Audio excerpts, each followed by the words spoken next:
पितृछत्र हरपले. स्वतः वैद्यकीय शिक्षण घेत असल्याने वडिलांना होणाऱ्या त्रासाची कल्पना होती. त्यांच्यासाठी जे काही करता येईल ते करायचे आमचे पूर्ण आणि प्रामाणिक प्रयत्न होते. इथून आम्हाला पुण्यापेक्षा हैदराबाद जवळ पडते. त्यामुळे डॉक्टरांच्या सल्ल्यानुसार त्यांना हैदराबादला नेऊन उपचार केले. अशा वेळीही त्यांनी माझ्या लग्नाचा हट्ट धरला. आपल्या डोळ्यासमोर आपल्या मुलाचे चांगले व्हावे असे जगातल्या कोणत्या बापाला वाटणार नाही. त्यांनीही त्यामुळेच माझ्याकडे आग्रह धरला. माझे शिक्षण चालू होते. अजून स्वतःच्या पायावर उभे व्हायचे असतानाही मी त्यांच्या म्हणण्याला दुजोरा दिला आणि धोत्रे कुटुंबियांशी आमचे नातेसंबंध जुळले. या सगळ्यात वडिलांची आग्रही भूमिका महत्त्वपूर्ण होती. वडार समाजासारख्या एका उपेक्षित वर्गातून आपला मुलगा डॉक्टर होतोय याचा त्यांना नेहमी अभिमान वाटायचा. त्यांना या भावना बोलून दाखवता येत नसल्या तरी त्या त्यांच्या डोळ्यातून कोणालाही सहजपणे वाचता यायच्या. काही काही गोष्टी आपल्या कल्पनेच्या खूप पुढच्या असतात. जसे मागे मी सांगितले की नांदेडला शिकायला असताना मला पैशांची गरज असताना वडिलांना स्वप्नात त्याची जाणीव झाली आणि माझ्यासाठी ते पैसे घेऊन मला शोधत शोधत आले. खरे तर मी विज्ञान शाखेचा विद्यार्थी. पुढे आयुष्यभर डॉक्टर या नात्याने रुग्णांची सेवा केली.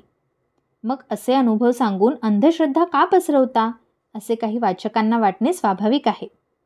मात्र सत्य सांगायचेच नाही का? तर्काच्या आणि बुद्धीच्या कसोटीवर न बसणारे असे अनेक अनुभव मानवी जीवन प्रवाहात येतात.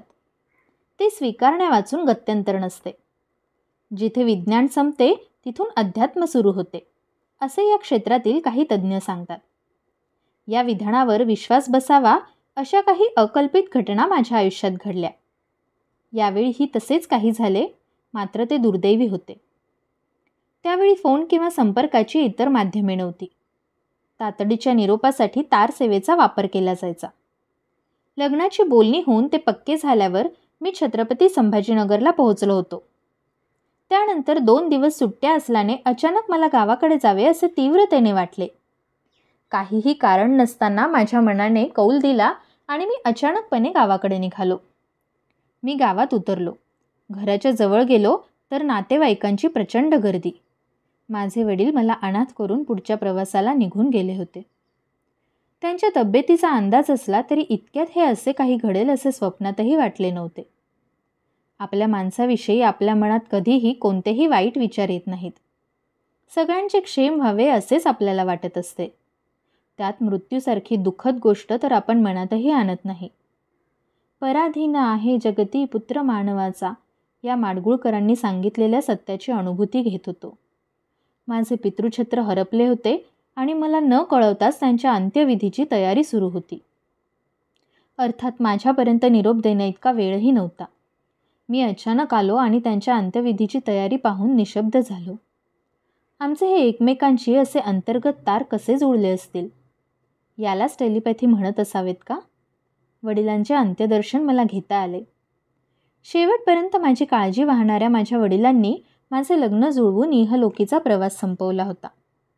आता त्यांना माझे लग्न पाहता येणार नव्हते. त्यात सहभागी होता येणार नव्हते. ही बोचणी, हे शल्य मला अस्वस्थ करत होते. वडील जाण्याचे दुःख कोणत्याही मुलासाठी शब्दात व्यक्त करण्याच्या पलीकडचे असते.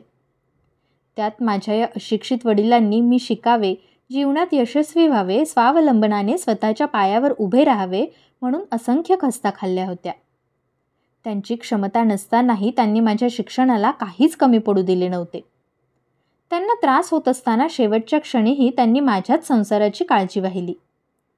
आता मी लवकरच डॉक्टर होणार, सुखाचे दिवस येणार, वडिलांचे थोडेफार पांग फेडून त्यांच्या ऋणातून उतराई होण्याच्या अल्पांशाने का होईना प्रयत्न करता येणार असे वाटत असतानाच ही दुःखद घटना घडली होती. वडिलांच्या निधनानंतर मला जगरहाटी आणखी प्रकर्षाने अनुभवता आली. त्यांचे सर्व विधी पार पडल्यावर मी पुन्हा संभाजीनगरला परतलो. कोणत्याही परिस्थितीत कठोर परिश्रम करून शैक्षणिक यश मिळविणे आणि आयुष्यात यशस्वी होणे हीच त्यांना श्रद्धांजली ठरणार होती. ते आपल्यात नाहीत हे सत्य बदलता येणार नव्हते. त्यामुळे मनाला आवर घालत मी परतीचा रस्ता धरला होता.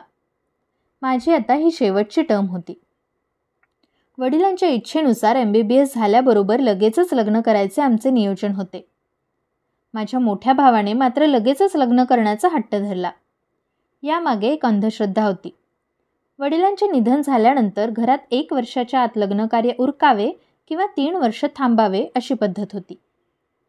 माझ्या भावाच्या मोठ्या मुलीचे लग्न करायचे होते.